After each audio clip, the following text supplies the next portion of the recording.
Muy buenas noches, les damos la bienvenida a nuestra última presentación. Ha sido una semana muy interesante, con muchas sorpresas, mucho aprendizaje, con mucho diálogo, que verdaderamente ha sido el espíritu de Diálogo SID.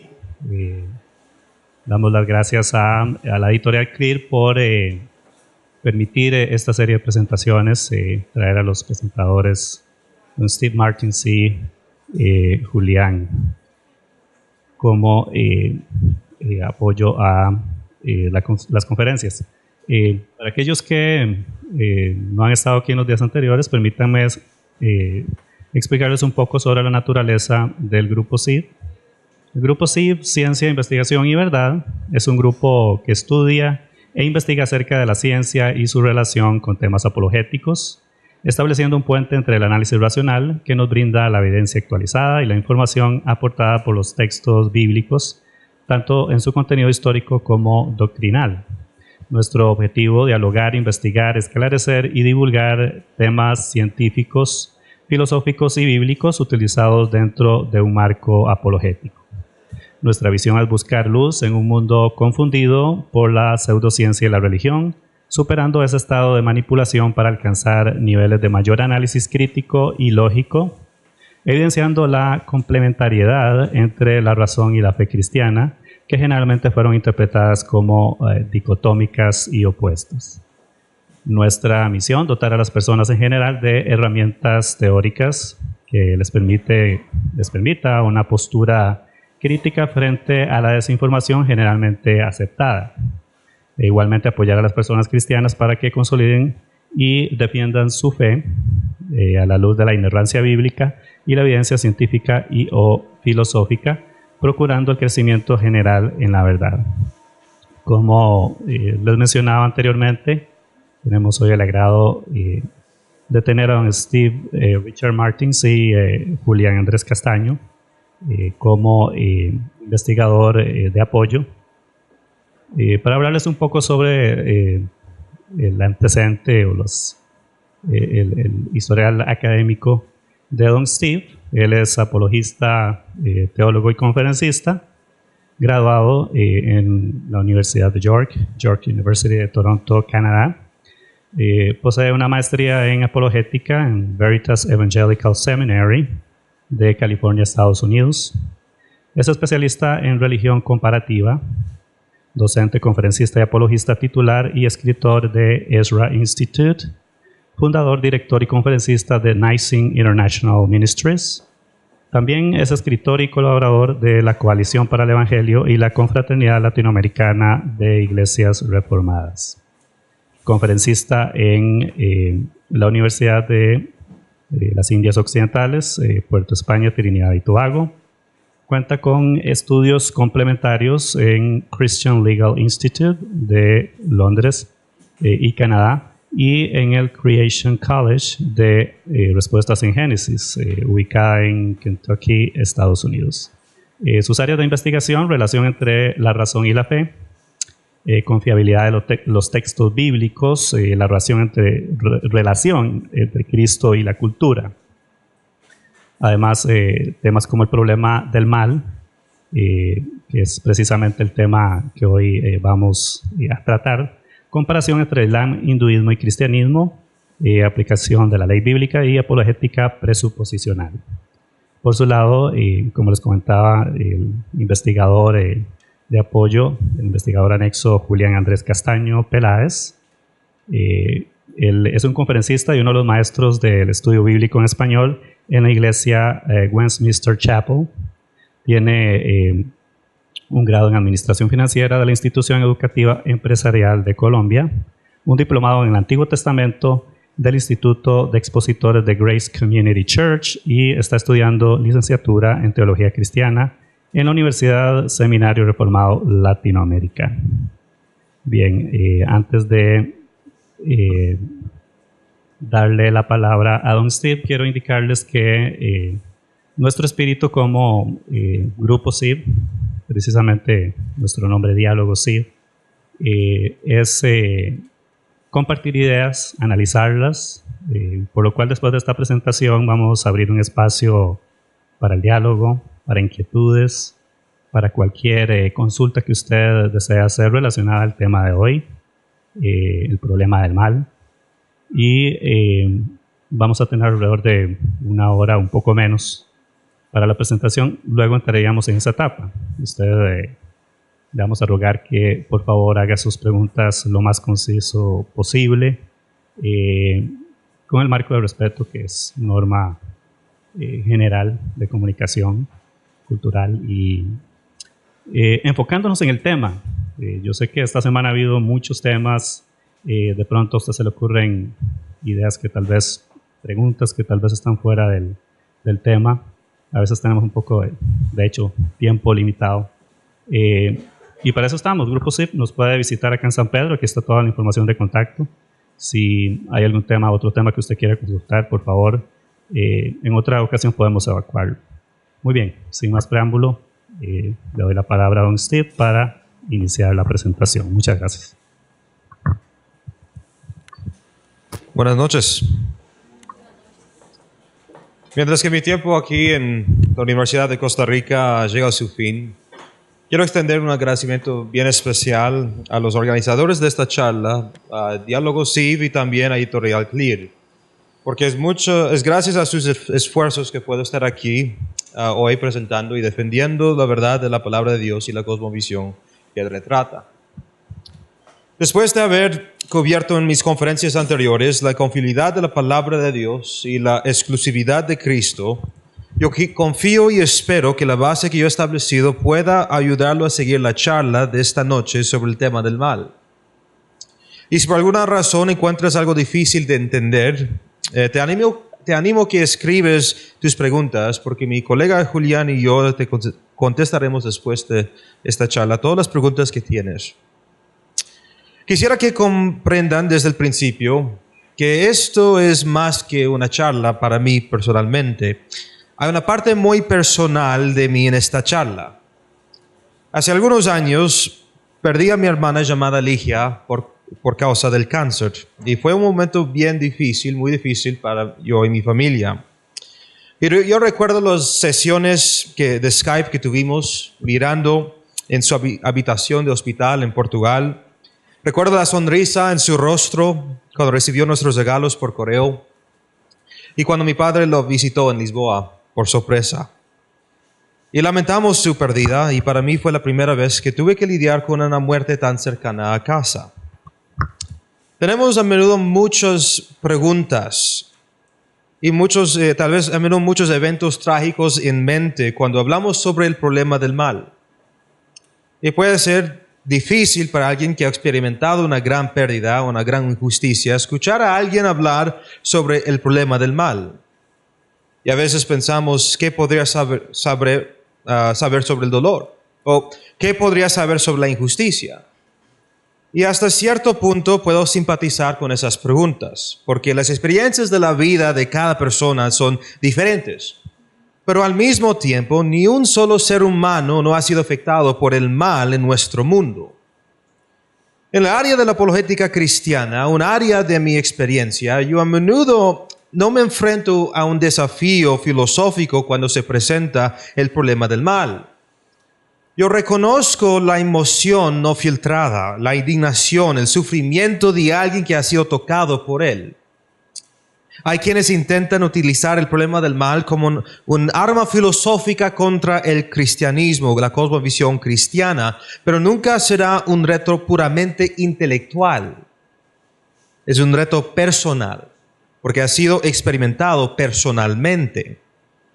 Y todos estamos sujetos a las condiciones caídas de nuestro mundo, y como resultado, la enfermedad, la tragedia y la muerte nos rodean, tocándonos directa o indirectamente. Estamos perturbados por su realidad y nos enfrentamos al enigma de por qué el mal existe en nuestro mundo y cómo el Dios de la Biblia podría permitir que exista.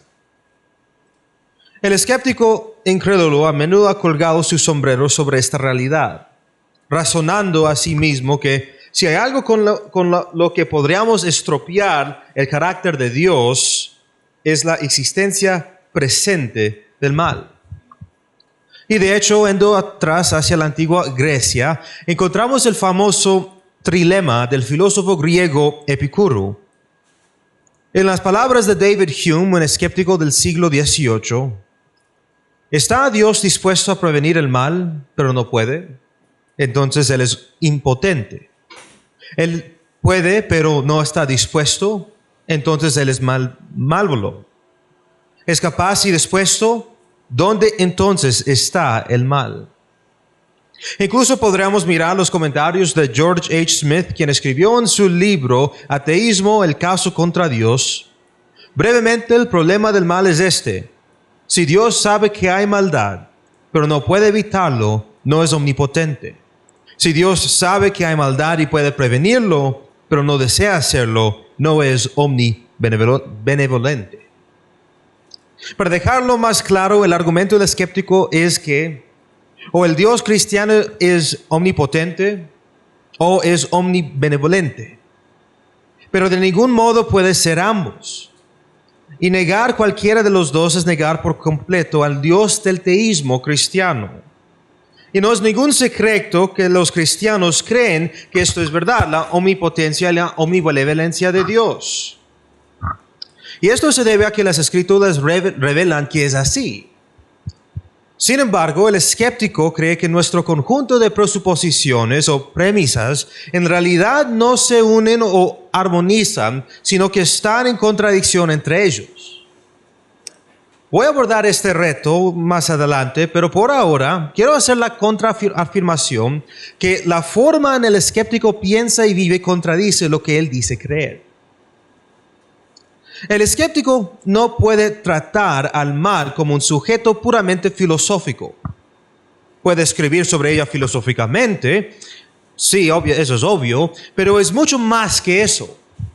Ha sido afectado de alguna manera y lo ha presenciado. Si no es en gran medida en su propia vida, entonces en la vida de los demás. Él cree sinceramente que existe el mal y está horrorizado e indignado con eso. Podríamos mirar a Richard Dawkins, un ateo controversial que se refirió al asesinato de niños en las manos de ISIS como malvado. Él escribió: muy pocos jefes de fe son tan malvados como los talibanes o el ISIS. Sin embargo, ¿qué otra cosa más que la fe es capaz de hacer que la gente haga tal maldad? Incluso podríamos ver las reacciones de las personas a las noticias cuando escuchan sobre secuestros, violaciones y asesinatos. Todos, incluyendo los más firmes de los ateos, son rápidos en condenar tales crímenes como mal. Estas son reacciones genuinas, afirmaciones genuinas. Y todos estaríamos de acuerdo en que el mal necesita una respuesta. La justicia debe ser servida. Al final, todos, ya sea si son cristianos o no, son horrorizados e indignados por los actos malvados de nuestro mundo. Yo recuerdo que hace unos años escuchaba una charla del apologista Greg Bahnsen sobre el problema del mal. Y él mencionó que en un programa de radio donde le estaba entrevistando, alguien llamó para retar su creencia en Dios. Él escribió sobre su experiencia en su libro Always Ready, diciendo: la persona que llamaba quería saber cómo alguien podría adorar a un Dios que permitía el abuso sexual y la mutilación de un bebé, como la persona que llamó había presenciado en ciertas fotografías de la corte en el juicio de algún horrible ejemplar de la humanidad. Yo sabía que la persona que llamaba tenía la intención de presionar fuertemente su hostilidad hacia el cristianismo, pero en realidad me alegré de que la persona que llamaba estaba tan furiosa Él tomaba el mal en serio. Su condena del abuso infantil no era simplemente una cuestión de preferencia personal para él. Permíteme repetir esta última parte para ti. Él tomaba el mal en serio. ¿Sabes por qué esto es importante? Porque significa que esa persona estaba usando algún estándar para determinar lo que es bueno y malo. Él no considera el mal como algo puramente filosófico o preferencial, sino más bien como algo objetivo y absoluto, cual no puede ser llamado bueno. Dawkins hace esto al condenar las acciones de ISIS. La gente hace esto al condenar los actos malvados en la sociedad. Tú haces esto cuando reconoces que has sido agraviado. El escéptico podría creer que la realidad del mal es un sólido reto filosófico contra el teísmo cristiano, pero al hacer referencia a la realidad del mal, en lugar de resultar una contradicción dentro de la doctrina cristiana, en cambio ha revelado su propia contradicción. A lo que se refiere como el mal, solo puede ser legítimamente llamado mal desde dentro de la cosmovisión cristiana. Lo mismo puede ser dicho del escéptico que afirma que un Dios amoroso no puede existir mientras ocurren genocidios, infanticidios y hambrunas. Como cristiano, yo no puedo tomar a estas cosas a la ligera. La Escritura enseña que esto es malo porque los actos contra el hombre son una violación de la ley soberana de Dios y una gran ofensa contra aquellos creados igualmente en la imagen de Dios. Y de los desastres naturales son evidencias para nosotros que este mundo no es lo que debería ser. O también puedo decir lo que era antes de la caída del hombre. Llamamos a esto por lo que es: feo, horrendo, trágico y real. El mal en nuestro mundo no es ilusorio como el hindú o el budista quisieran que creía. El hindú afirma que el mal no es más que la manifestación lúdica de Brahman, el Dios impersonal de todas las cosas, y por lo tanto no tiene distinción de lo que es bueno. El budista afirma que el mal es una ilusión y una distracción del verdadero objetivo del hombre, ser uno con el nirvana, el gran nada, la vasta nada de todas las cosas. Ya sea el escéptico, el hindú, el budista o cualquier otra persona que rechace la verdad del teísmo cristiano, estas preguntas deben hacerse. ¿Cómo puede alguien hacer sentido de su indignación? ¿Cómo puede alguien condenar una acción o evento trágico como malévolo? ¿Cómo puede uno justificar su juicio moral desde su propia cosmovisión atea, hindú o budista con sus respectivos presuposiciones? Déjame desempacar esto para ti esta noche. Para que el escéptico rete el teísmo cristiano con la existencia del mal, primero debe ser capaz de afirmar que de hecho hay maldad en este mundo. Él podría señalar al mal que nos rodea, a la injusticia, al sufrimiento, a la muerte, etc. Yo emitiría que en realidad hay maldad en este mundo y que esto es evidente para todos los seres humanos. Pero, ¿cómo concluye el escéptico que tal cosa es malvada? Aquí está una de las respuestas que yo he recibido. Lo que es bueno es lo que evoca la aprobación pública, y lo que es malo es lo que evoca la desaprobación pública. Permítanme ilustrarles la inutilidad o lo absurdo de tal pensamiento. En el caso de Alemania nazi, que culminó en la Segunda Guerra Mundial, el régimen de Hitler había cambiado la ley nacional para perseguir legalmente a los judíos y otras minorías. El holocausto fue, por lo tanto, legal en el contexto político, público y social de la Alemania nazi, y fue el resultado de una amplia aprobación pública que permitió a Hitler convertirse en el Tercer Reich. Si este es, de hecho, el estándar por el cual podemos distinguir entre el bien y el mal, entonces el holocausto no puede ser considerado como malvado. Bunsen lo expresó de esta manera. Decir que la gran mayoría de la comunidad aprobó con entusiasmo y se unió voluntariamente a la mala acción nunca podría tener sentido. Ahora bien, la respuesta que yo a menudo recibo del escéptico es: esto no es cierto. El holocausto fue malo. Se considera un crimen de guerra severo. ¿Por qué dice esto el escéptico? Porque sin que lo sepa, la propiedad de una acción, cosa o rasgo personal, como buena o mala, es irrelevante para lo que uno puede sentir, pensar o creer. Él no puede evitar ser así porque ha sido programado de esta manera. Es un agente moral creado en la imagen de Dios, con la conciencia de la ley de Dios dentro de él. Negar esta verdad bíblica y ser consistente con el escepticismo o el naturalismo es someterse al subjetivismo irracional, donde entonces se pueden hacer juicios éticos objetivos y donde la sociedad se colapsaría inevitablemente, guiando al camino al nihilismo, el sinsentido de todas las cosas. Pero luego, la otra respuesta que yo recibo de los escépticos es que una acción o rasgo es bueno si tiende a alcanzar un cierto fin, como la mayor felicidad del mayor número, y lo que se ha opuesto a eso es el mal. Pero ¿cómo podría uno determinar eso? ¿No implicaría esto calificar y comparar la felicidad y luego calcular todas las consecuencias de cualquier acción o rasgo? Los factores infinitos involucrados harían esto matemáticamente imposible para la mente finita. Y cualquier teoría que afirme la bondad o el mal de una cierta consecuencia debe primero establecer qué tal consecuencia es buena o mala. Filosóficamente, la existencia del mal en realidad demuestra ser un problema para el incrédulo. Él correctamente identifica ciertas cosas en nuestro mundo como malvadas, ya sea abuso de menores, genocidio, asesinato, enfermedad, etc. Pero él no puede, desde su propia cosmovisión o perspectiva de la realidad, hacer sentido de por qué tales cosas son malvadas. En otras palabras, no puede explicar legítimamente su filosofía subyacente del mal de tal manera que justifique su indignación moral. ¿Por qué es eso?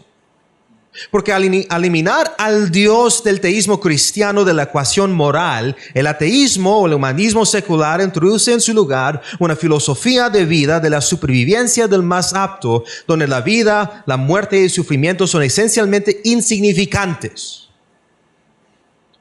Si el incrédulo fue consistente con su propia cosmovisión, entonces no sería capaz de tomarse en serio el mal. En cambio, tendría que ser indiferente a él. En un debate que tuve hace casi 6 años en la Universidad de York, 2 ateos me retaron sobre la existencia de Dios, y una de sus refutaciones o argumentos afirmaron que Dios no podría existir en un mundo lleno de maldad. Yo respondí preguntándoles cómo sabían lo que era bueno y malo. Ellos podían identificar correctamente el mal, pero no podían explicar por qué algo era malo. Y cuando pregunté qué estándar usaban para diferenciar entre el bien y el mal, no pudieron evitar decir al final: realmente no sabemos. No existe una base moral para el escepticismo, el naturalismo o el ateísmo. De hecho, cualquier cosmovisión no cristiana no tiene fundamento, le falta un fundamento y toma prestado de la verdadera cosmovisión cristiana. Al afirmar que existe el mal, estamos afirmando que existe algo bueno, y al afirmar que existe el bien y el mal, estamos implicando un estándar o presuponiendo un estándar moral por el cual podemos diferenciar entre los dos. Y al presuponer un estándar moral, implicamos a un dador de la ley moral. Y dado que el hombre no puede ser el dador de la ley, estamos esencialmente presuponiendo el Dios del teísmo cristiano, a quien los incrédulos están tratando de refutar. Como el apologista cristiano Cornelius Van Til había escrito: un niño pequeño puede abofetear a su padre en la cara, pero solo puede hacerlo porque el padre lo sostiene sobre sus rodillas.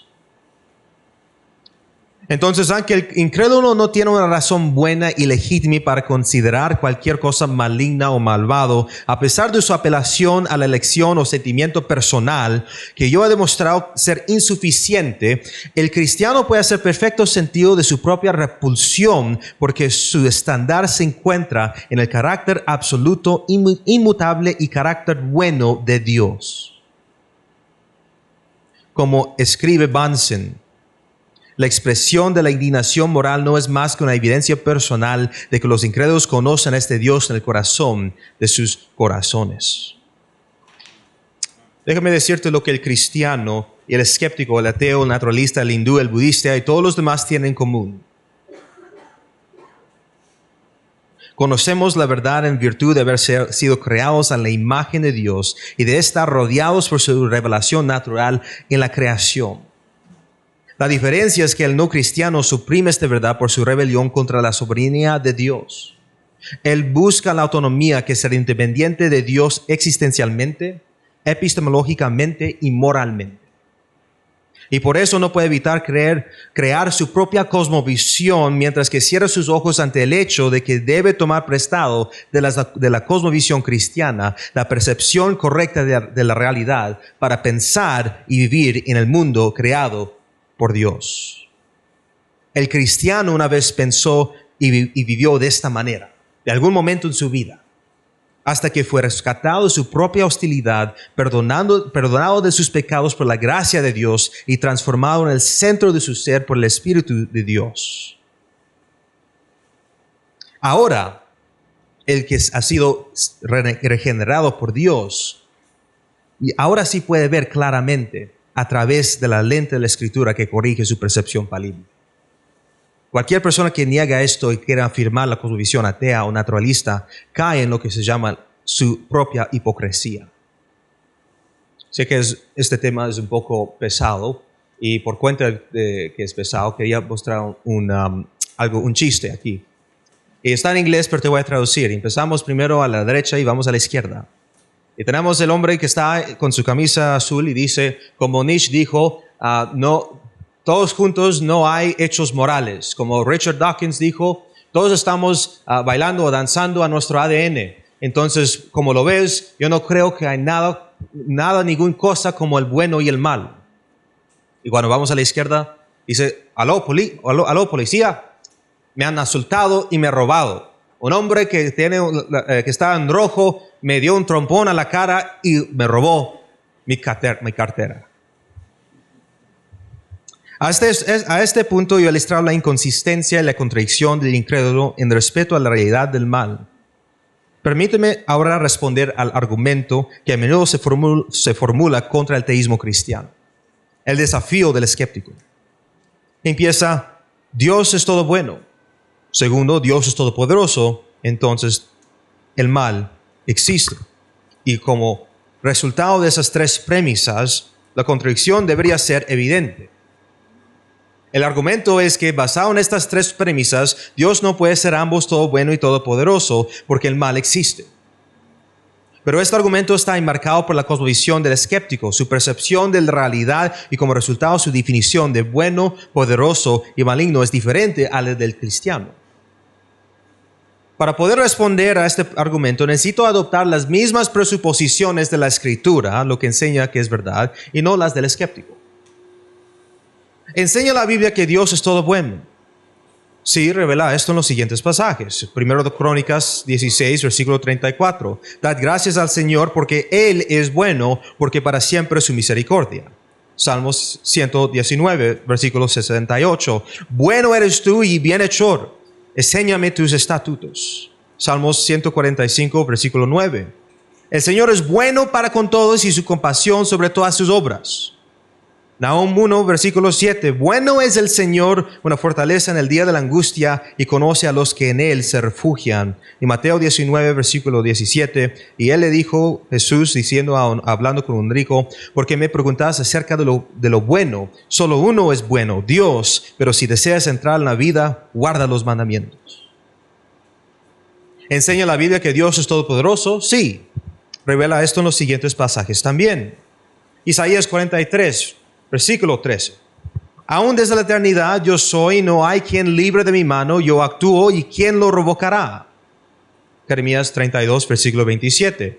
He aquí yo soy el Señor, el Dios de toda carne, ¿habrá algo imposible para mí? Daniel 4, versículo 35. Y todos los habitantes de la tierra son considerados como nada, mas Él actúa conforme a su voluntad en el ejército del cielo y entre los habitantes de la tierra. Nadie puede detener su mano ni decirle, ¿qué has hecho? Y Mateo 19, versículo 26. Pero Jesús mirándolos les dijo, para los hombres esto es imposible, pero para Dios todo es posible. Ahora bien, si voy a ser consistente con mis presuposiciones bíblicas como cristiano, solo puedo ver el mal a la luz de la bondad de Dios. En otras palabras, yo debo inferir que Dios tiene una razón moralmente buena para que el mal que exista. Porque no puede ser abrumado por el mal dado su omnipotencia. Como dice Bunsen, Dios ha planeado los eventos malvados por razones que son moralmente encomiables y buenas. Ahora, eso puede parecer difícil de dirigir. Y yo abordaré esto bien pronto. Pero la solución a las tres premisas presentadas por el escéptico es la adición de una cuarta premisa. Dios tiene una razón moralmente suficiente para el mal que existe. ¿Cuál podría ser un ejemplo bíblico de esto? Bueno, podemos considerar la crucifixión de Jesucristo. Hágase la pregunta. ¿Fue malo que mataron a Jesús?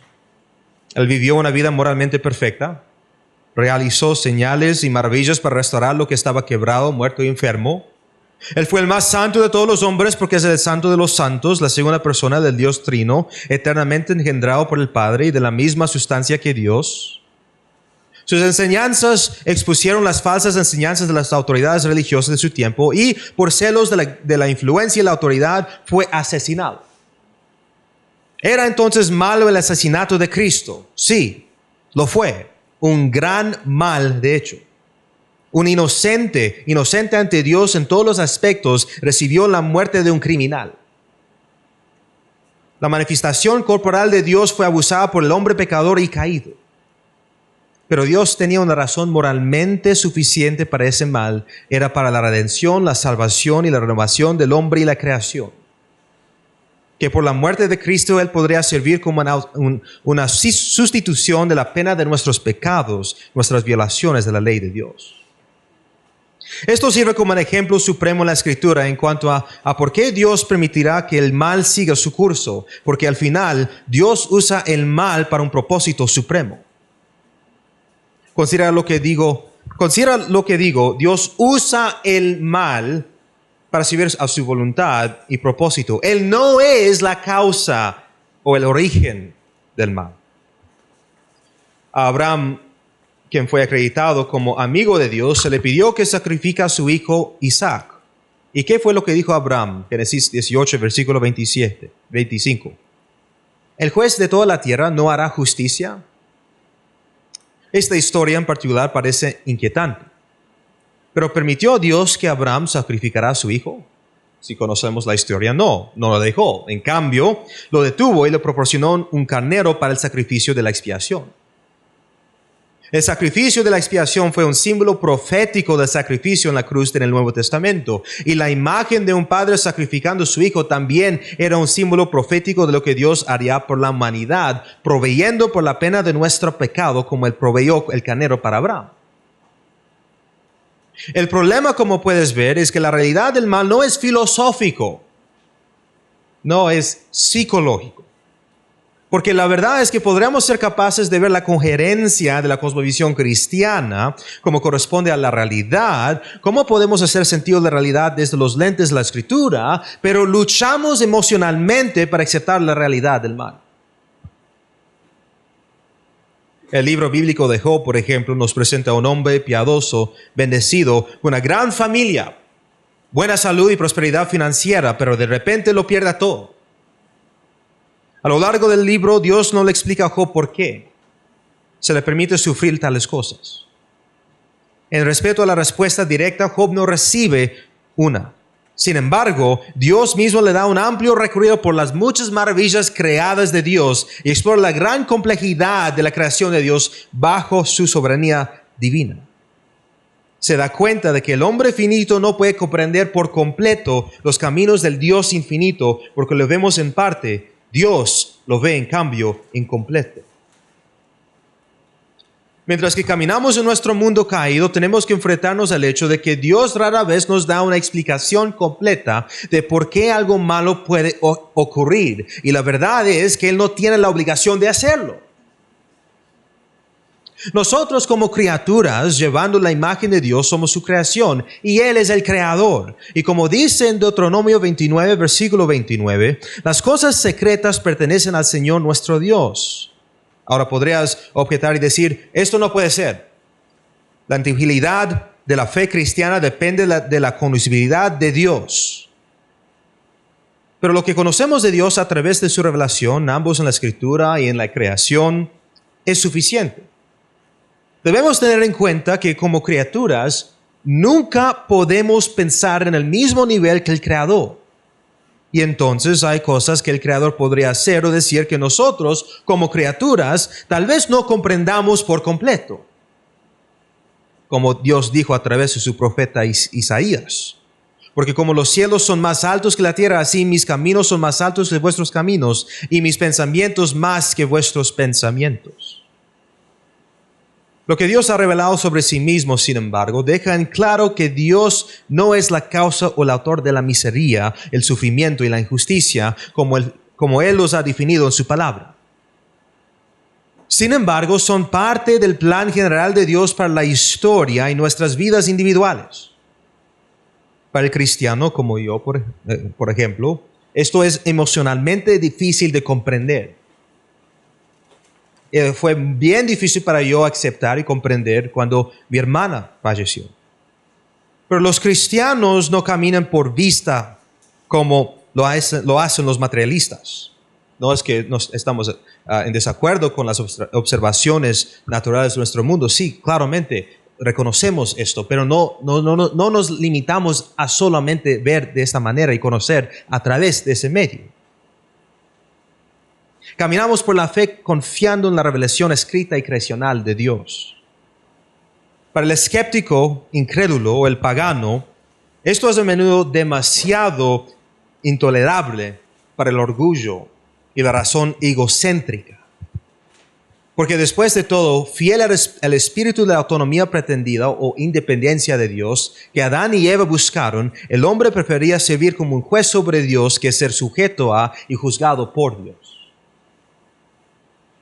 Lo que yo he hecho hasta ahora ha sido demostrar la inconsistencia de las presuposiciones del incrédulo en lo que concierne a la existencia del mal y distinguir el mal como un problema psicológico, no un problema filosófico para el teísmo cristiano. Permíteme ahora terminar diciéndoles cuál es la respuesta cristiana a la realidad del mal, comenzando primero con su entrada en nuestro mundo creado.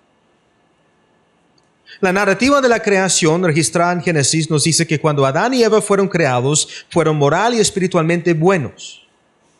Reflejaban la misma rectitud de su creador porque llevaban su imagen. Y como resultado, su conocimiento del bien y del mal se derivaba de su conocimiento primario de Dios.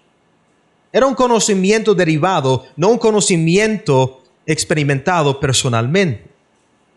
Pero cuando fueron tentados por la serpiente, como encontramos en la narrativa, el acto de la desobediencia y rebelión que cometieron contra Dios no estaba en la raíz en comer el fruto prohibido, aunque esto era una violación del mandato de Dios, sino en el motivo detrás del acto, que era buscarle independencia existencial, epistemológica y moral de Dios. En otras palabras, ser como Dios, su creador, de una manera que no era apropiado para una criatura creada. Al separarse de Dios, y eso significaba descartar su palabra, ley autoritativa y gobierno justo, el hombre trajo la maldición del pecado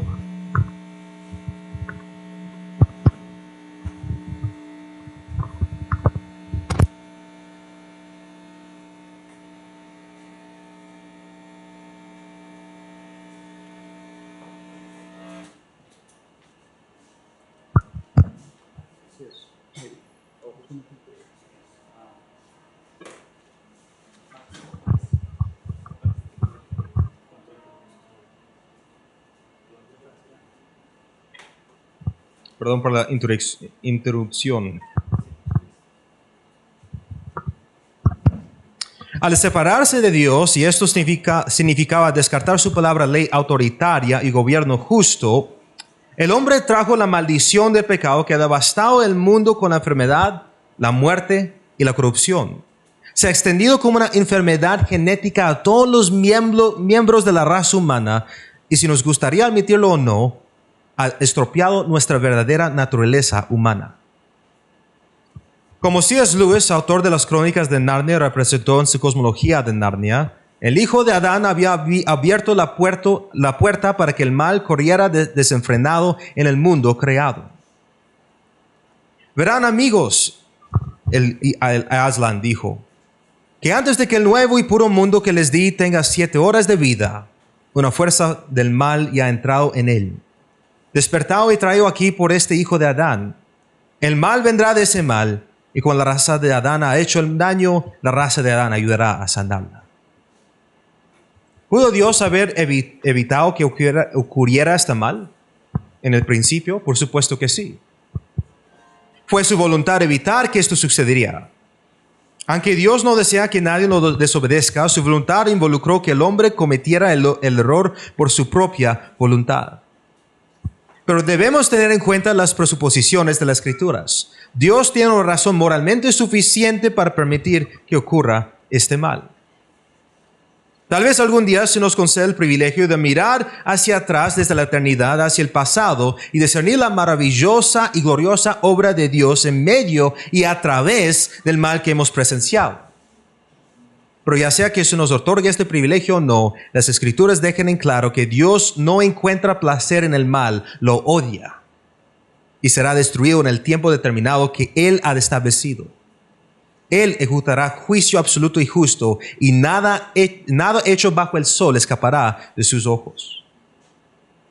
Considerar incluso que Dios está inactivo mientras el mal persiste es erróneo. Él no se sienta con los brazos cruzados en algún lugar fuera de la creación mientras la tierra se quema en el fuego. Desde el punto de vista deísta. De hecho, Él hizo algo al respecto. Envió a su Hijo en carne humana para hacer la expiación de nuestros pecados, para que en su vida, muerte y resurrección encontremos redención, renovación y restauración. Dios ofrece restaurar al hombre a su verdadera naturaleza, donde su bondad puede ser encontrada, no en su ser corrompido, sino en el hombre perfecto de Dios, Jesucristo, el Hijo de Dios. Dios produce una transformación dentro del corazón del hombre, una que restaura sus caminos hacia la rectitud, deshaciendo los efectos de la caída. También nos ha prometido un mundo sin dolor y sufrimiento, junto con la renovación de todas las cosas, que aquellos que se arrepienten y se rindan a su reinado pueden disfrutar de esta nueva creación como herencia. Todo eso lo está logrado y lo completará en su tiempo determinado, mientras que su reino, gobierno justo, se manifiesta plenamente en la historia. Como Pablo dijo a los Corintios, pues Cristo debe reinar hasta que haya puesto a todos sus enemigos debajo de sus pies, y el último enemigo que será abolido es la muerte. Yo he habido citado al filósofo y escritor C.S. Lewis por una razón. Él era un hombre profundamente afectado por el mal de nuestro mundo. Luchó contra ello personalmente. Fue testigo de terribles muertes y sufrió en tan grandes profundidades. Pero en lugar de mantenerlo alejado de Dios, él fue atraído a la verdad del teísmo cristiano. Su ateísmo no tenía nada significativo que decir al mal que lo rodeaba, porque al final él sabía que era una mentira bien cómoda. Como dijo Lewis, ser apartado de esta mentira cómoda involucró muchas patadas y gritos, pero en su nueva fe en Cristo permaneció firme hasta sus últimos días, incluso después de la pérdida de su esposa. Ya ves, ambos, Lewis y J.R. Tolkien, luchó en la guerra en la Gran Guerra. Los dos, como eran fieles amigos escribieron juntos. Lewis publicó sus Crónicas de Narnia. Tolkien sacó Los Señor de los Anillos. Los dos lucharon juntos en la Guerra Mundial, el Primer Guerra Mundial. Eran sus soldados de infantería estándar. Y como Joseph Lecoq escribe en su libro A Hobbit, A Wardrobe and a Great War, fue sin embargo la creencia en la existencia de un orden moral para el universo que ayudó a estos autores, Tolkien y Lewis, a enfrentar la difícil situación humana, los desafíos profundamente arraigados y diabólicos a la justicia y la paz en nuestro mundo. Tolkien, el amigo íntimo de Lewis, describió la cruda realidad del mal en su obra literaria El Señor de los Anillos, como Lecoq ilustra. En el camino desolado a Mordor encontramos hierbas muertas y cañas podridas que se alzaron en las brumas como sombras desgarradas de veranos largamente olvidados. Vemos una tierra contaminada, enferma más allá de la curación. Vemos a Sam Gamgee, durante el paso a través de las marismas, tropezar y caer sobre sus manos, que se hundieron en el lodo pegajoso, de modo que su cara fue llevada cerca de la superficie del fango oscuro. Mirando fijamente al lodo vidrioso y mugriento, se sorprende por lo que finalmente ve. «Hay cosas muertas, caras muertas en el agua», dijo con horror. «Caras muertas», Gollum se rió. «Las marismas muertas, sí, así es su nombre», rugió. Esta fue la experiencia de Tolkien en la batalla de Somme.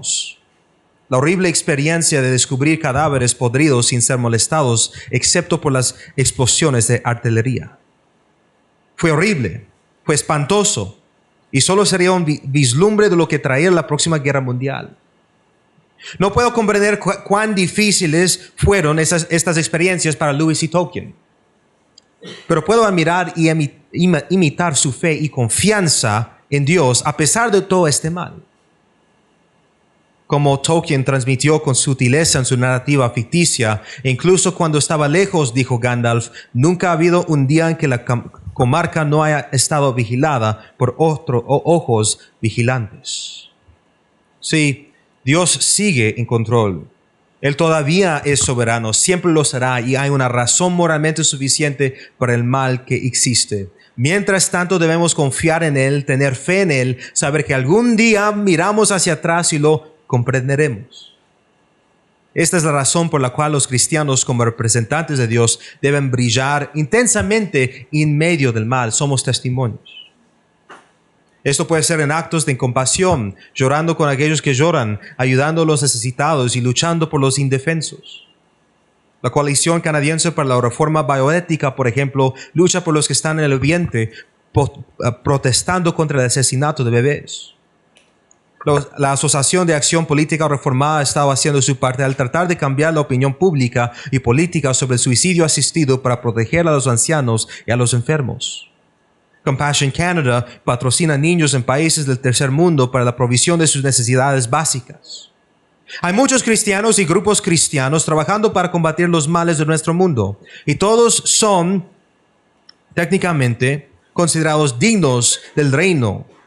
Todos son considerados trabajos dignos del reino de Cristo, centrado en Cristo, avanzando el gobierno justo de Dios mediante la aplicación de la palabra de Dios a cada área de la vida.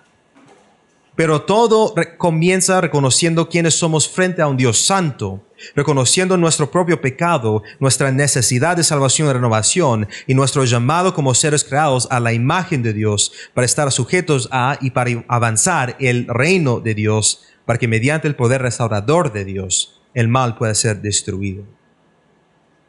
Esto no es decir que los no cristianos no pueden responder a la maldad o que no pueden participar en obras de caridad o en obras donde están combatiendo alguna maldad en nuestro mundo. Pero lo que sí vemos esta noche es que el no creyente, el que niega a Dios y al teísmo cristiano, no puede hacer sentido de su indignación cuando responde a la maldad. Tiene que presuponer la verdad del teísmo cristiano. Tiene que tomar prestado el estándar moral absoluto y fijo del cosmovisión cristiano, el estándar moral. Para cerrar, cito el pasaje que suma la esperanza cristiana y mi esperanza para la restauración de todas las cosas en Apocalipsis 21, versículo 1 a 8. Y vi un cielo nuevo y una tierra nueva, porque el primer cielo y la primera tierra pasaron y el mar ya no existe. Y vi la ciudad santa, la nueva Jerusalén, que descendía del cielo de Dios, preparada como una nueva novia ataviada para su esposo. Entonces oí una gran voz que decía desde el trono: He aquí el tabernáculo de Dios que está entre los hombres, y él habitará entre ellos, y ellos serán su pueblo. Y Dios mismo estará entre ellos. Él enjugará toda lágrima de sus ojos, y ya no habrá muerte, ni habrá más duelo, ni clamor, ni dolor, porque las primeras cosas han pasado. Y el que está sentado en el trono dijo: He aquí yo hago nuevas todas las cosas. Y añadió: Escribe, porque estas palabras son fieles y verdaderas. También me dijo: Hecho está, yo soy el alfa y la omega, el principio y el fin. Al que tiene sed, y lo daré gratuitamente la fuente del agua de la vida. El vencedor heredará estas cosas, y yo seré su Dios, y él será mi hijo. Pero los cobardes, incrédulos, abominables, asesinos, inmorales, hechiceros, idólatras, y todos los mentirosos tendrán su herencia en el lago que arde con fuego y azufre, que es la muerte segunda.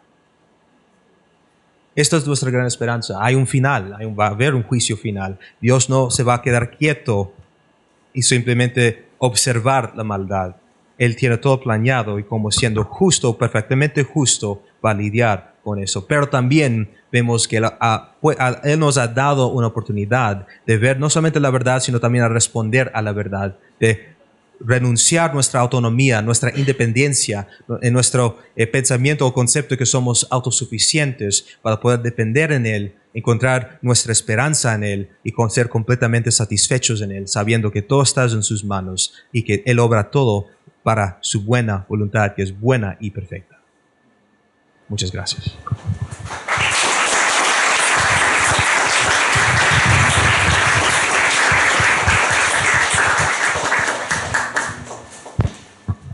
Muy bien, muchas gracias, Steve, por todo este tiempo de información, de ideas, de aprendizaje sobre este tema tan importante. Como lo hemos venido haciendo toda esta semana, cada una de las presentaciones, y como lo recordaba inicialmente, vamos a abrir un espacio para que usted plantee sus inquietudes, sus preguntas, sus dudas, dentro del marco de ser conciso, el marco del respeto, y con mucho gusto vamos a proceder a responder. Creo que por allá me alzaron la mano ya inicialmente, luego vamos con vos.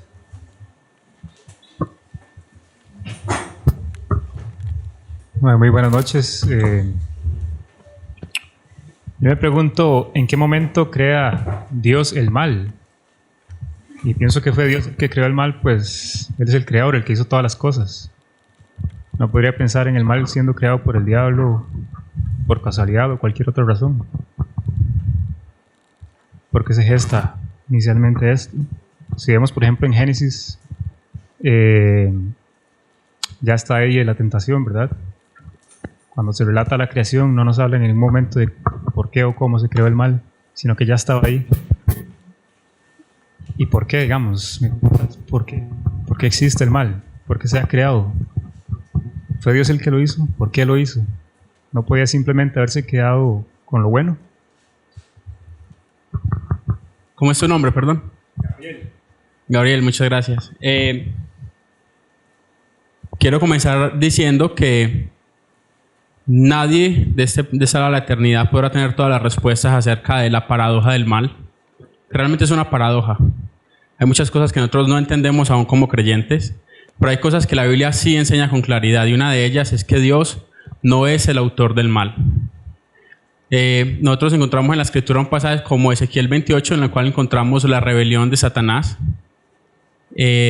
Muchas personas dicen, bueno, si Dios creó a Adán y Eva perfectos, su creación angelical era perfecta, ¿cómo se pudo hallar maldad en esto?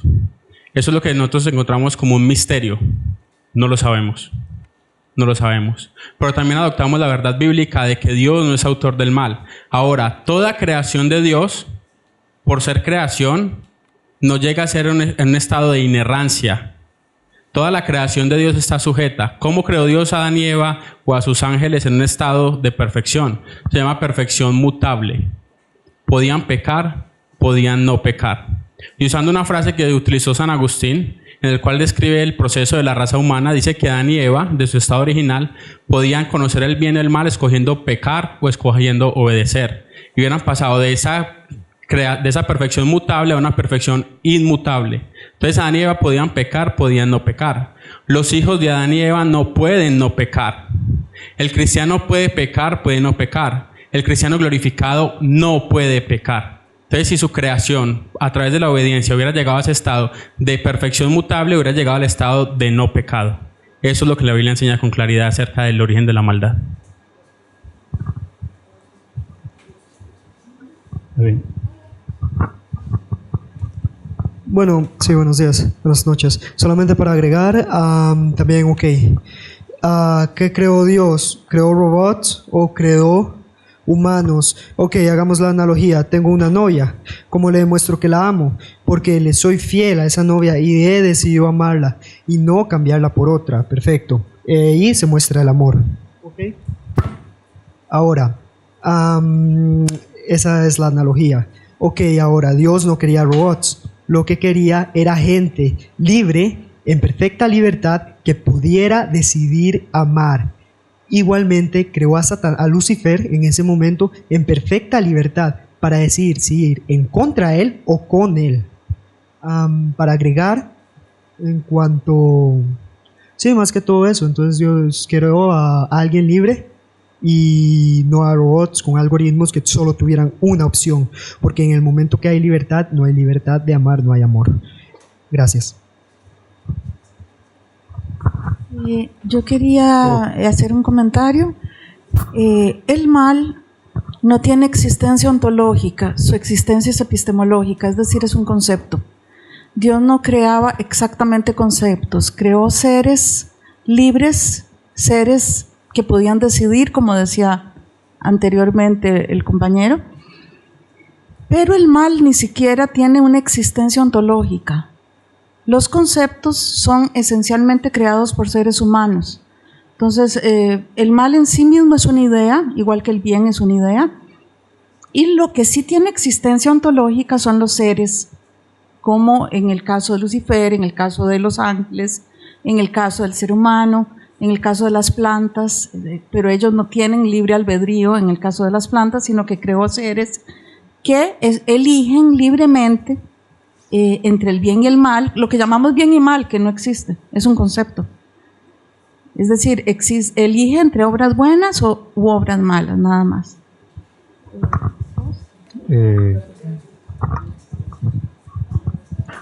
Bueno, sí. Con respecto a lo que ya respondieron y lo que decía él también,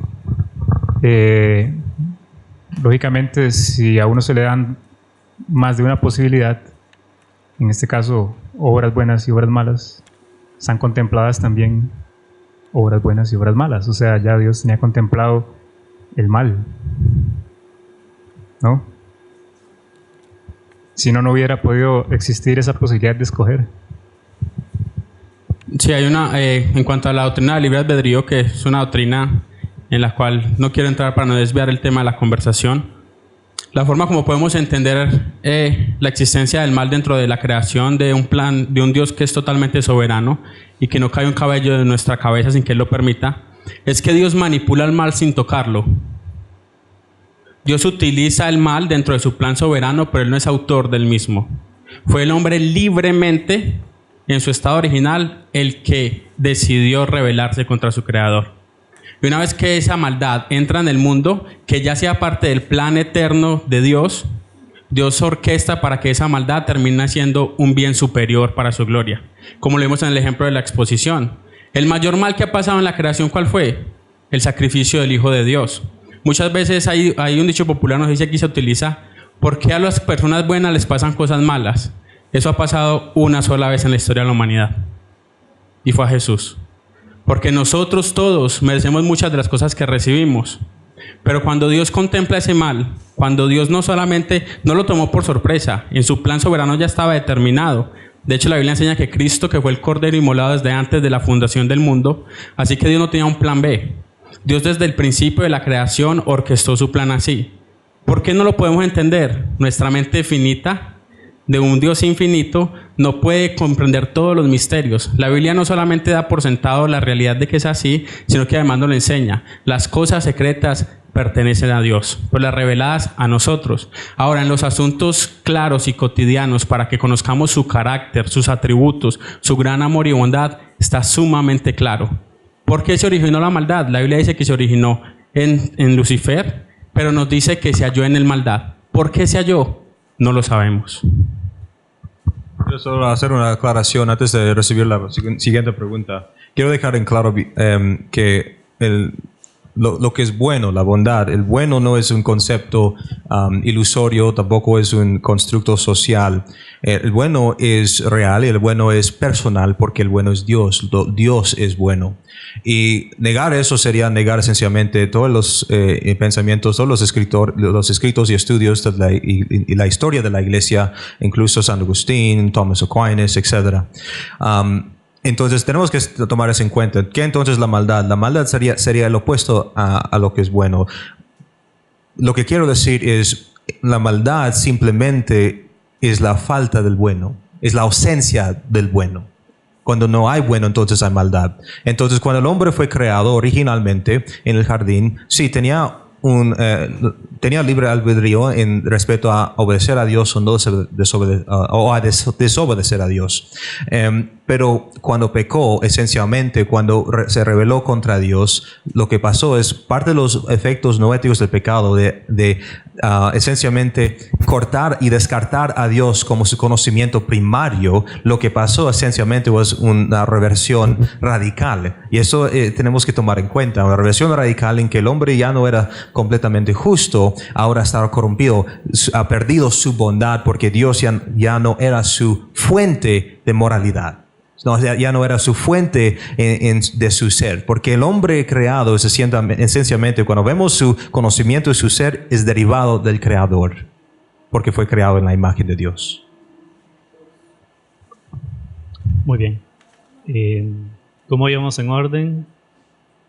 Acá ella sí, recuerdo que por acá. Yo en realidad tenía la misma consulta que él, entonces.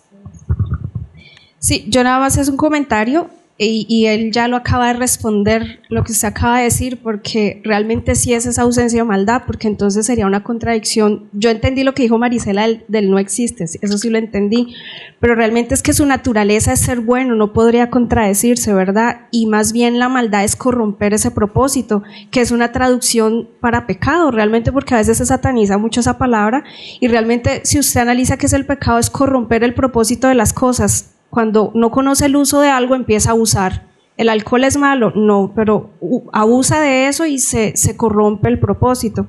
Y lo que quería decir era que pues gracias por su exposición. He escuchado algunas otras acerca del problema del mal, y creo que la conclusión que me arroja es de estas conferencias es que prefiero esta fe razonada, porque aún en todo el grado de posibilidades y probabilidades que hay, es más lógica. Aún si no fuera creyente, sería más lógica que tener una fe ciega como la que vimos que tienen los budistas, el unismo, el todo es Dios y Dios es uno.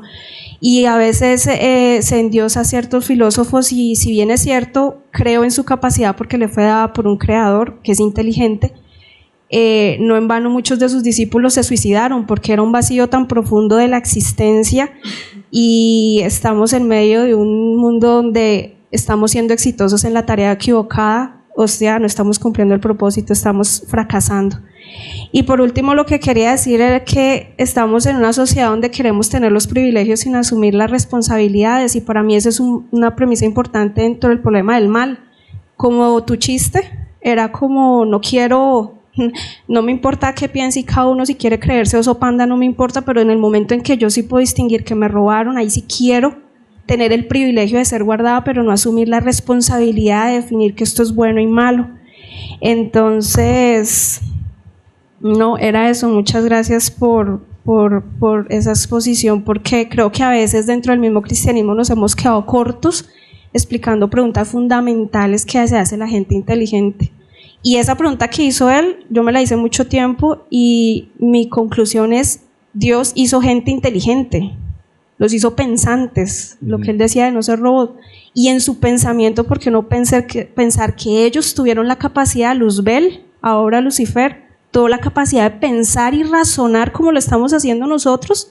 ¿Y cuál fue el problema principal? Quiero parecerme a él, ¿por qué no puedo yo estar ahí en vez de él?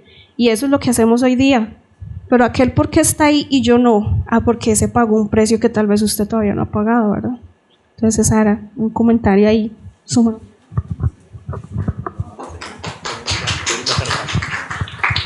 Bien, creo que tengo acá por atrás a alguien. Buenas, mi nombre es Darlan.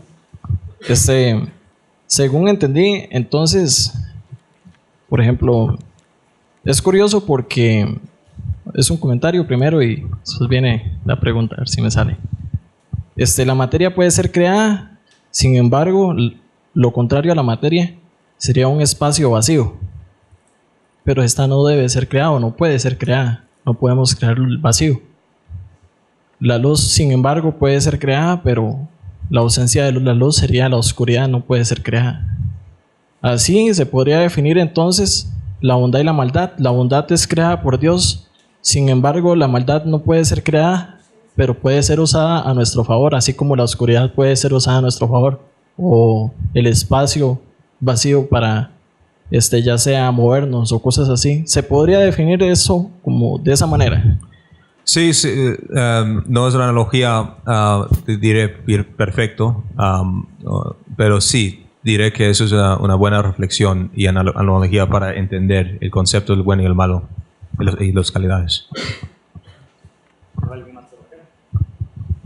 Bueno, yo voy a ser como el abogado del diablo porque creo que muchos de los problemas que encontramos como creyentes, los que somos creyentes e incluso los que no son creyentes, cuando se habla del bien y el mal, es un asunto moral, ¿verdad? O sea, estamos hablando de lo que socialmente aceptamos o no aceptamos, incluso aún cuando esa premisa en sí misma es falsa, porque hay muchas sociedades y hay muchos conceptos de bien y mal según la cultura, según la sociedad. Pero bueno, lo que siempre se nos dice es que, con lo que yo me he encontrado y lo que quiero preguntar es lo siguiente: la figura de Dios tiene muchas connotaciones para nosotros. Puede ser un Dios amigo, un Dios creador, un Dios padre, ¿cierto?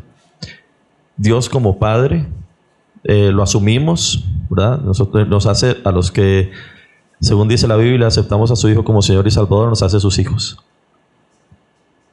En la sociedad en la que vivimos, si un padre toma cerveza, pero le dice a su hijo que no tome cerveza, es moralmente incorrecto, ¿cierto?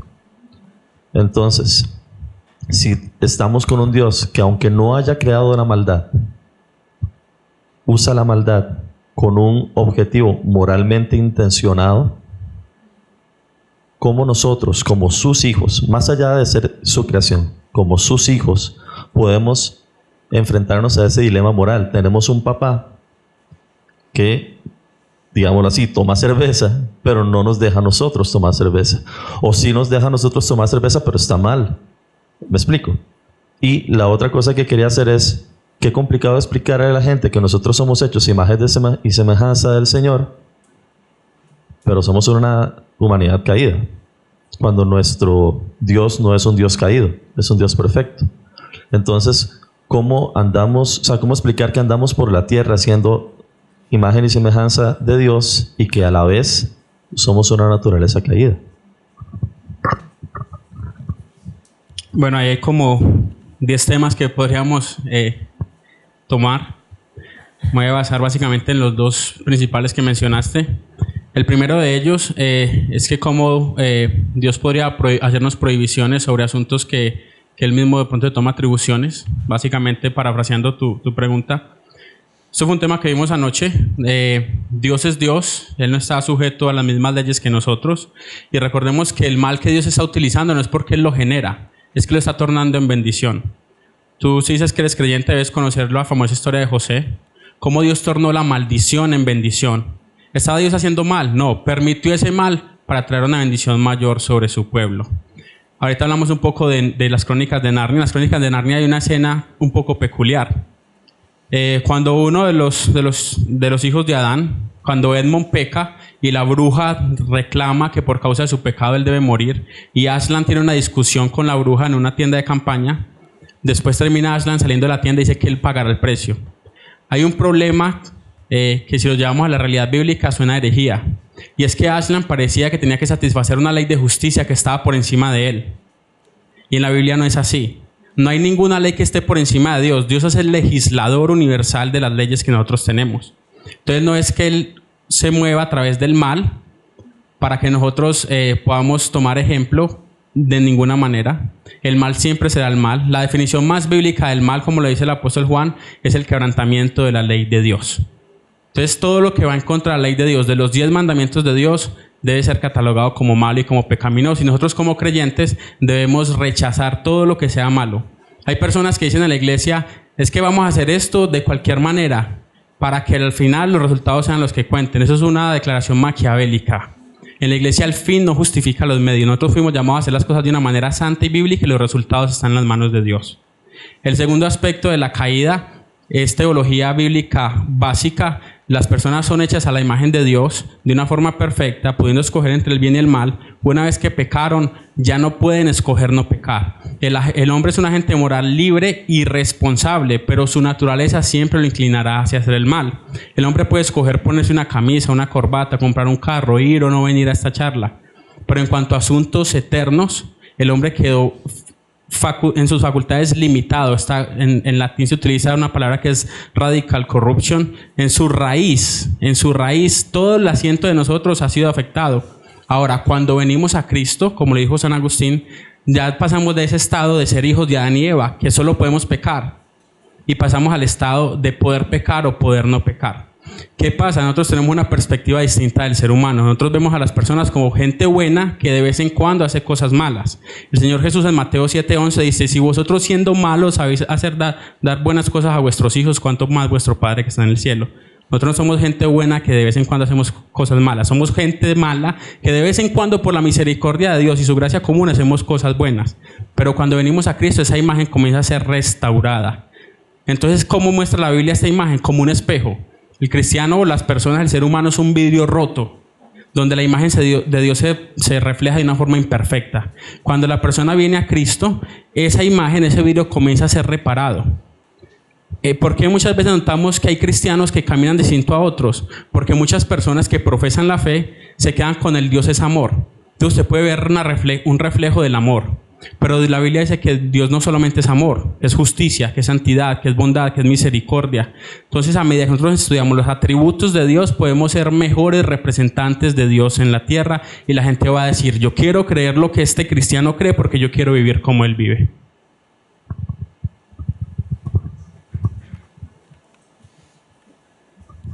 Perdón, es que este tema me gusta mucho.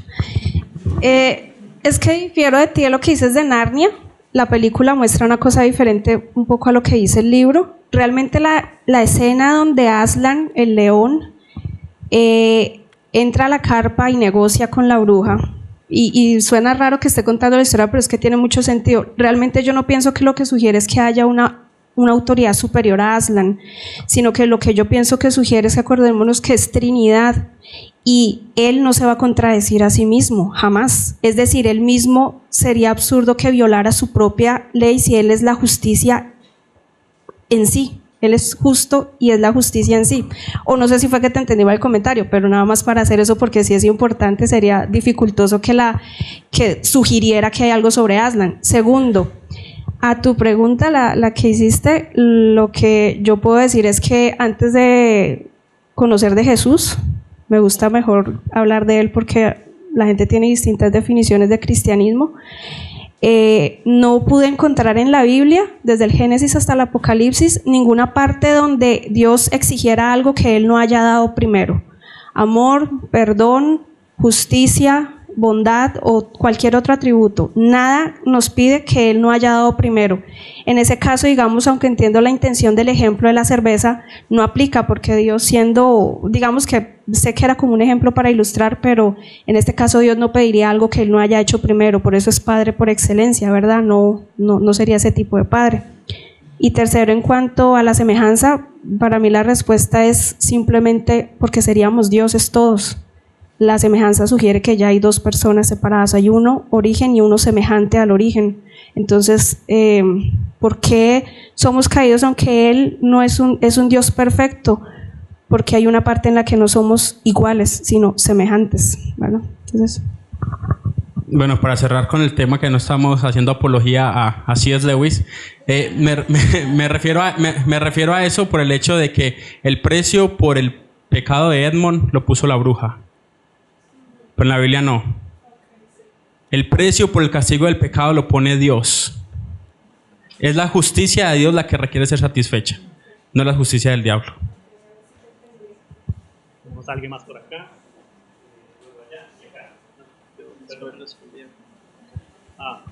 ¿No hay nadie acá entonces por acá?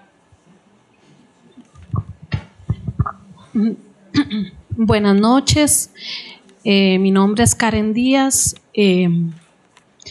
Yo tengo varias preguntas. Uno, bueno, yo soy cristiana porque yo nací en una familia cristiana.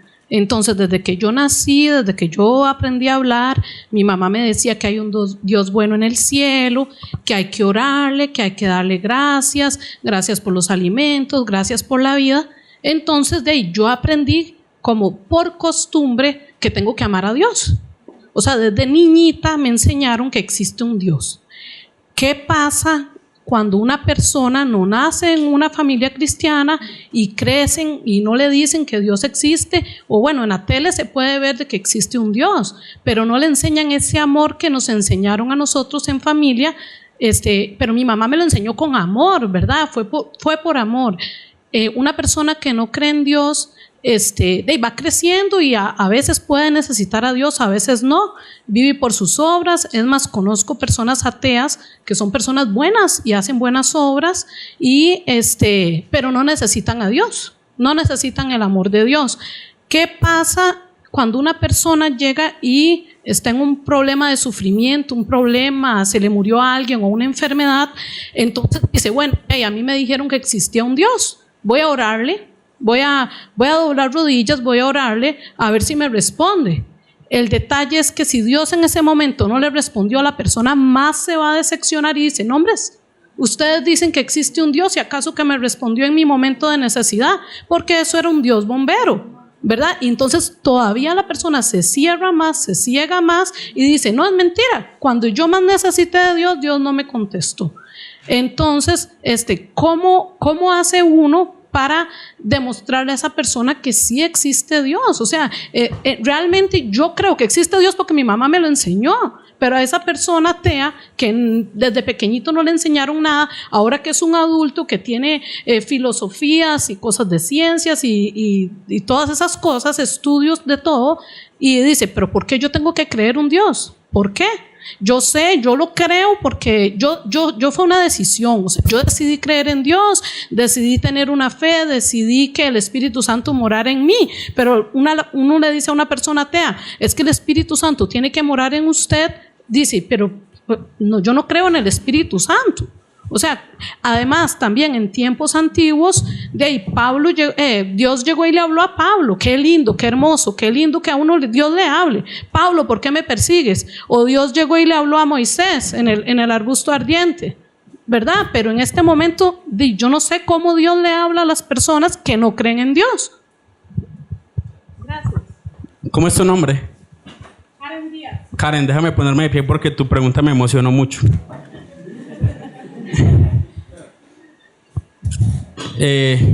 Espero que tu mamá también te haya dicho que es necesario nacer de nuevo para ser cristiano. En cuanto a los ateos, quiero utilizar una entrevista que le hicieron en cierta ocasión al predicador americano R.C. Sproul. Lo estaban entrevistando en una cadena nacional en CNN. El periodista le preguntó, señor Sproul, ¿y qué hacemos con todos los inocentes de África, del Amazonas, de las tribus que nunca han escuchado el Evangelio? A lo cual Sproul respondió, no se preocupe, señor periodista, porque Dios no va a enviar ningún justo al infierno. Reitero la pregunta del periodista, señor Sproul, ¿qué va a pasar con todos los justos que están en esos lugares? Sproul le dijo, no se preocupe, que Dios no va a enviar ningún justo al infierno. Ahora la pregunta, continuó Sproul, que tenemos que hacernos es si hay algún justo en África, en el Amazonas o en alguna de las tribus. Esa es la pregunta real que tenemos que hacernos. El segundo tema que usted tocó, ¿qué pasa con los ateos que hacen buenas obras? Nosotros hacemos buenas obras como un testimonio aún caído de que fuimos creados a imagen de Dios. En el caso de los ateos, aún sin ser cristianos, pueden hacer obras loables o aplausibles. ¿Por qué? Porque fueron hechos a la imagen de un Dios creador. Pero te quiero dar un ejemplo con eso. Nosotros pensamos en concepto de buenas obras de una forma meramente horizontal y no vertical. Supongamos que tú tienes un vecino ateo, tú de pronto necesitas un trasplante de riñón o de algo de tu cuerpo, y este vecino ateo que aborrece a Dios y que tiene su puño alzado contra él, decide donarte a ti el riñón que tú necesitas. Para ti y para toda tu familia, ese hombre es una gran persona. Ese hombre se merece el cielo y el paraíso, pero porque nosotros vemos la justicia de una forma meramente horizontal. Esa persona está aborreciendo a Dios por causa de la bondad de Dios que hay en él. Él pudo hacer esa obra buena, porque él es una persona que de vez en cuando puede hacer cosas buenas, como lo somos todos. Pero eso no significa que Dios tenga que aceptar esas obras, porque las únicas obras que tienen peso en la justicia celestial son las obras de Cristo. Algunos de ustedes acá seguramente alguna vez han jugado Monopolio. ¿Sí lo han jugado?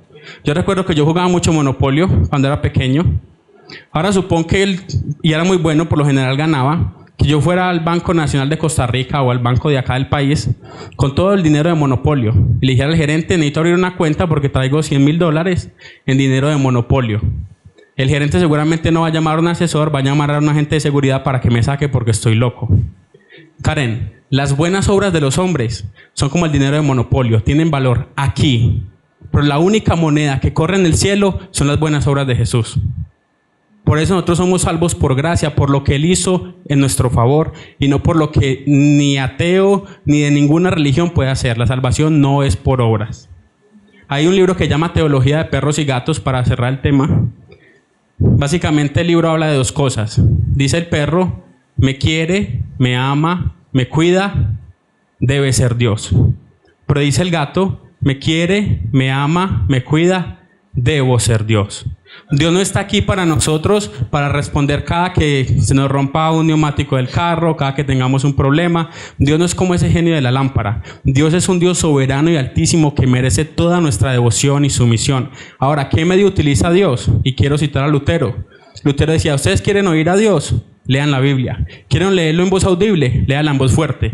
La forma o el modo como Dios habla a través de su palabra en el día de hoy es por medio de la predicación del Evangelio. Hay un pasaje en Hebreos 1 que dice que Dios, habiendo hablado a los padres en los tiempos antiguos de muchas maneras, hoy nos ha hablado a nosotros en Hijo.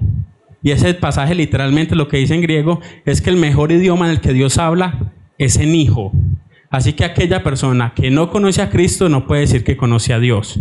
Y para conocer a Cristo necesita conocer el Evangelio. Y para conocer el Evangelio necesita que alguien se lo predique. Y para eso está la iglesia aquí en la tierra. Muy bien. La fe es un don de Dios. Nosotros cumplimos con predicar el mensaje. Y si no quiere escuchar, Él dará cuentas por eso. Muy bien, muchas gracias por todas las preguntas. Importante aclarar, seamos un poco más concisos. A veces se hace una consulta y son como 20,000 preguntas en una sola observación. Tratar de ser más concisos, ¿verdad? El lunes hablábamos de la famosa falacia Minoratio Lenchi, ¿verdad? Desviar el tema a otros asuntos que no están en el corazón del tema. Por favor, enfoquémonos. Se les agradece porque el tiempo apremia. Gracias. Sí, solo quiero aclarar para cerrar este tema, complementando lo que Julián ha dicho. Solo porque yo creo que esto es importante. Yo no creo, como cristiano, yo no creo en el cristianismo porque alguien me ha enseñado, porque mi mamá me crió en el cristianismo. Si no, entonces mi autoridad máxima sería mi mamá, o sería el pastor, o sería alguien más. No, yo reconozco, yo creo en el cristianismo, yo soy un cristiano porque yo he llegado al tal punto que he podido reconocer la verdad que Dios ha revelado. Entonces, y cuando Dios provee y nos da su revelación, también nos da la oportunidad y la capacidad de verificarlo. Entonces, tenemos que tomar eso en cuenta. No tenemos que tratar a diferentes personas o diferentes recursos, diferentes ministerios, diferentes organizaciones, diferentes teorías como nuestra autoridad máxima. Dios y su palabra debe ser nuestra autoridad máxima y tenemos la capacidad de verificarlo. Segundo, solo para aclarar, ¿es posible que el ateo pueda hacer algo bueno? Sí, eso es posible, como ha dicho Julián, pero déjame explicar por qué. Y cuando Julián estaba diciendo que las buenas obras no valen para nada, estaba hablando acerca de la soteriología, que es acerca de nuestra salvación, acerca de ser redimidos, tratar de redimirnos a nosotros mismos, no vale para nada. Pero eso no significa que una buena obra para de ser buena, sigue siendo buena.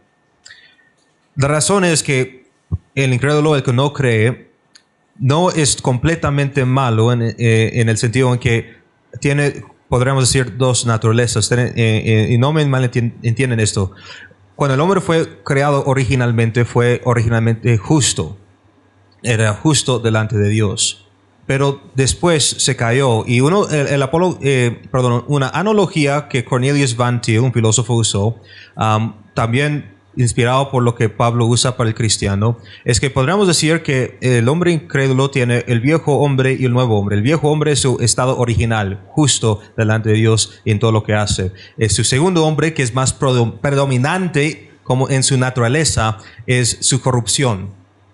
Entonces, aunque es capaz de hacer lo bueno, también está corrompido y no lo hace, muchas veces no hace el bueno por las buenas intenciones, sino por las intenciones de sí mismas. Algo egocéntrico, algo egoísta. Para el cristiano vemos la analogía que Pablo provee en que el viejo hombre es ese ser caído, pero el efecto del poder transformador de Cristo, vemos esencialmente el nuevo hombre, que es Jesucristo mismo, que es la restauración de esa justicia original. Y si queremos podríamos decir esto: no se trata de hacer buenas obras, se trata de ser bueno.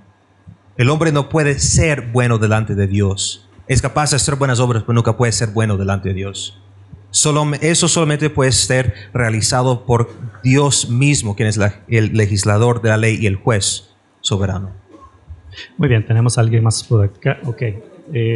No, a contestar ahí un momento ya. Voy a hacer un comentario. Buenas noches. Quiero hacer una analogía.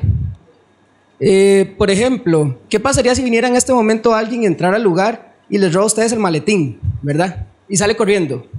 Esa persona era libre entre tanto estuviera haciendo la justicia, o sea, haciendo lo correcto. Pero en el momento en que robó eso, ya tiene un problema de justicia. Ahí empieza el problema.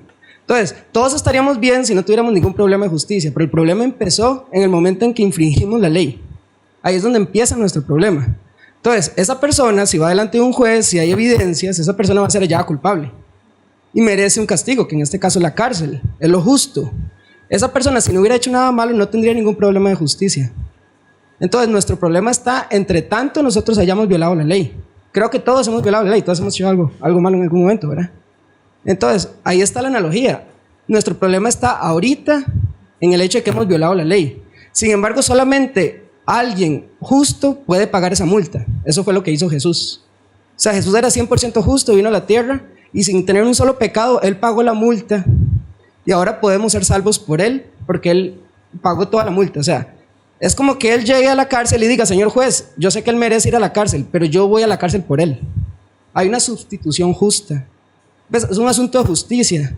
Nosotros estandarizamos la justicia comparándonos con otras personas, pero la justicia de Dios funciona a través de un sustituto. Entonces ahí es donde Jesús calza perfectamente. Es un estándar perfecto, es un estándar alto. Un solo pecado es suficiente para tener un grave problema de justicia. Una sola justificación, que fue la única que hizo Cristo, es la que nos puede redimir absoluta y completamente. Entonces, en el momento en que muramos y estemos delante de Dios, si tenemos a Cristo, tenemos una sustitución perfecta y absoluta. Así es como funciona la justicia. Entonces, no es por nuestras buenas obras. Un solo pecado es suficiente para condenarnos completamente, pero el sacrificio completo de Jesús es suficiente para satisfacer toda la necesidad de justicia. ¿Tiene sentido? Sí. Muy bien, vamos por aquí. Hola, buenas noches. Tengo dos preguntas. Una, cuando mencionabas la historia del periodista y que dijiste como si teníamos que preguntarnos si había justos en esas tribus, quisiera como saber cuál es la intención de la pregunta, porque me sonó como fijo en esas tribus no hay justos, y no estoy de acuerdo, no podemos afirmar eso. Eso es una. La segunda es con respecto a la historia por ejemplo, el trasplante de riñón, que dijimos que el ateo hizo una buena obra, pero realmente esa obra no significa nada porque las obras de Dios de Jesús, de Dios, son las únicas que cuentan. Realmente eso para el ateo no importa, y él está haciendo de esta sociedad una sociedad mejor, sin importar si él va a tener una salvación o no, porque realmente él no cree en un más allá, probablemente. Entonces, para mí no es firme el argumento de que esa obra no importa, porque en realidad mientras él está haciéndole un bien al prójimo, independientemente de que reconozca o no a Dios, y realmente eso cuenta, más allá de, digamos, el concepto de Dios, que realmente es como muy abstracto, con todo respeto, porque la obra la puedo ver. Y yo sé que es un campo delicado, pero lo estoy diciendo de verdad con todo respeto. Y la tercera pregunta no me queda claro si hablamos de la ley de Dios, y lo poco que conozco de la Biblia, la ley se la dio a Moisés. ¿Qué pasa antes de esa ley? Existía el mal, porque si no había ley, realmente no podíamos quebrantarlo para hacer el mal. Entonces, eso es. Uy, bueno, ya se nos fueron ahí como 20.000 preguntas, pero vamos a tratar muy buenas. A ver. Ok, rápidamente, porque sé que se nos acabó el tiempo. Voy a comenzar por la tercera. El apóstol Pablo en Romanos 2 dice que aquellos que han pecado sin ley también serán juzgados. El decálogo, lo que nosotros conocemos comúnmente como los 10 mandamientos, es una ley universal que ha estado siempre grabada en el corazón del hombre. Entonces vino a estar grabada en piedras con la ley de Moisés, pero todas las personas tienen la ley de Dios dentro de su corazón. Y eso me lleva a la primera pregunta. ¿Por qué las personas en las tribus no pueden ser consideradas inocentes? Porque toda persona sabe que tiene una ley de Dios, sabe que robar es malo, sabe que mentir es malo, sabe que matar es malo. ¿Por qué lo saben? Y es el conflicto que tratamos de desarmar hoy, de desenvolver. Porque hay un estado de justicia asociado a una persona que nunca haya leído una Biblia y que no sepa de Jesús. Y ese estado de justicia es su conciencia que le sirve acusándolo o aprobando muchas de las cosas que hace. Entonces, en las tribus, ¿por qué ni en las tribus ni en ninguna parte hay personas justas? Porque la justicia perfecta moral que Dios exige, nadie la puede cumplir. Una vez que quebramos un mandamiento, hemos roto todos los 10 mandamientos. Las obras que hacen los ateos son buenas. Recuerda el ejemplo que di del monopolio. Eso tiene un valor aquí y ahora. Y aunque al ateo no le interese, es ahí el problema. Porque una buena obra, según la Biblia, es aquella que se hace para la gloria de Dios. Usted le pregunta a una persona, ¿usted por qué ayuda a los pobres? Porque me gusta. Se trata de él. Es que me gusta lo que me gusta a mí. Pero una buena obra es aquella que se hace para la gloria del Señor, conforme a los estándares bíblicos. Entonces, no sé cómo estamos de tiempo. Me gustaría tomarme un minuto más. Quiero mostrar el problema que el hombre tiene con la justicia de Dios. Ni aún aquí en la tierra, ni aún aquí en Costa Rica, la justicia funciona como muchas veces nosotros pensamos. La justicia se castiga, o el juicio según la justicia se castiga según el daño del valor moral a la persona a la que se agrede. Carolina, supón que alguien entró a tu casa y robó en tu casa, te llevó tus estudios, tu tesis, tu computadora, mató tu gato y se fue. A la salida, la policía captura al ladrón. ¿Sabes ese ladrón por qué va a ser juzgado? Por robo. Pero él mató tu gato, pero va a ser juzgado por robo. Ahora supongamos un caso más trágico. Entra, hace lo mismo, roba, pero esta vez no mata al gato, mata a tu mamá o a tu hermano o a tu padre. Cuando ese ladrón sea capturado, ¿sabes por qué va a ser juzgado? Por robo y por homicidio. Pero en ambos casos hubo homicidio. Pero lo que se cobra en la justicia es el valor moral del ser agredido. Cuando nosotros pecamos contra Dios, pecamos contra un Dios infinitamente santo y justo. Y el pago que eso requiere es un pago infinitamente santo y justo. Y nosotros no lo podemos dar porque estamos manchados por el pecado y por eso necesitamos un Salvador. Muy bien. Vamos a permitir una pregunta más. Lamentablemente ya se nos fue el tiempo. A ver, este señor me estaba alzando la mano de hace rato. ¿Usted iba a hacer la consulta? Él sí, pero se me ha ido. Bueno, vamos a darle chance. Buenas. Yo quería hacer una pregunta. Entonces, el mal sí existe. Porque San Agustín nos dice, él estaba buscando la sustancia mala. y dice que no puede encontrarla porque sería un sumo bien, y que todo lo corrupto es en sí bueno, porque si no fuera bueno, no podría corromperse. Y dice que la iniquidad es la ausencia del sumo bien. Entonces, si existe la maldad, o... Es que yo estoy leyendo, lo agarré de las confesiones, o sea, Agustín, no lo he terminado de leer, pero entonces, como, tal vez no sea un santo, vamos, que siento que la lectura es un poco más llana, como otros santos, como Santo Tomás de Aquino, que puede ser un poco más profundo, pero igual no soy tan leído como para entenderlo bien. Entonces me gustaría saber eso, si la maldad existe o qué opina usted del pensamiento de San Agustín. Voy a empezar y puedo dejar que Julián lo termine y lo completa. Si la maldad no existía, entonces no podríamos decir que esencialmente algunos hechos como hechos cometieron por ISIS son malos. Solo diríamos, pues, les falta bondad. La maldad esencialmente es el opuesto de la bondad, del bueno. Cuando digo que esencialmente es la ausencia del bueno, estoy esencialmente hablando de calidad o simplemente la propiedad de un acto, un rasgo, etc. Pero la maldad es evidente. La maldad es evidente para todos. Entonces, para decir que no existe la maldad, tendríamos que ser bien... tendríamos que esencialmente decir que es una ilusión. No podríamos justificar nuestra indignación. Estamos respondiendo a la maldad porque es real, existe, es algo que vemos. Entonces no estamos hablando esencialmente de la existencia mismo de la maldad, sino de la propiedad de su esencia. Para aclarar. Puedo aclararte, o tal vez. La maldad no existe en sí misma. No es independiente, ni existe en sí misma. Existe como la manifestación de un ente epistemológico, que repito, puede ser ángeles, seres humanos, etcétera, que ejecutan, que actúan, que hacen vital, que hacen real esas acciones malas, esos pensamientos malos, esos etcétera malos, pero en sí misma no puede existir, porque ella, igual que el bien, no tienen existencia ontológica por sí mismas. Esto tiene existencia ontológica, ¿ok? Las cámaras, las mesas, toda la realidad externa al sujeto cognoscente tiene existencia ontológica en sí mismos.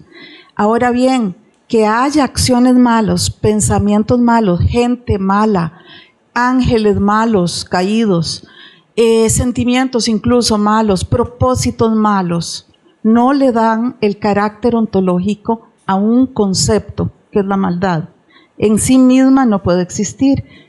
Seguí leyendo a Santo Tomás, etcétera, pero lee la Biblia también, porque ellos son simples intérpretes fantasiosos de grandes filósofos, sin duda, pero son intérpretes del texto bíblico, no sustituyen al texto bíblico. Entonces, aquí vemos dos denominaciones, dos posiciones diferentes, respetables, ¿verdad? Ambas, pero dentro de una concepción en la que diferenciamos lo epistemológico del ontológico, ella no puede existir en sí misma. Si la maldad no puede existir solita, sin alguien que le ejecute, sin alguien que realmente le dé vida, ¿verdad? Gracias. Muy bien. Lamentablemente, yo sé que muchos tienen dudas. El tema da para hablar mucho, para dialogar. Somos Diálogos CID. Aquí está la información de contacto, que ya casi la voto. Abierta a todo público, sea usted creyente o no, acérquese a nuestro grupo. Es más, podemos tener un tiempo ahora que salimos, ya que tenemos que evacuar la sala, tenemos que salir. Hay un refrigerio allá, por favor sírvanse. Queremos darle especial agradecimiento a Editorial Clear, que ha hecho posible esta conferencia y este ciclo de conferencias.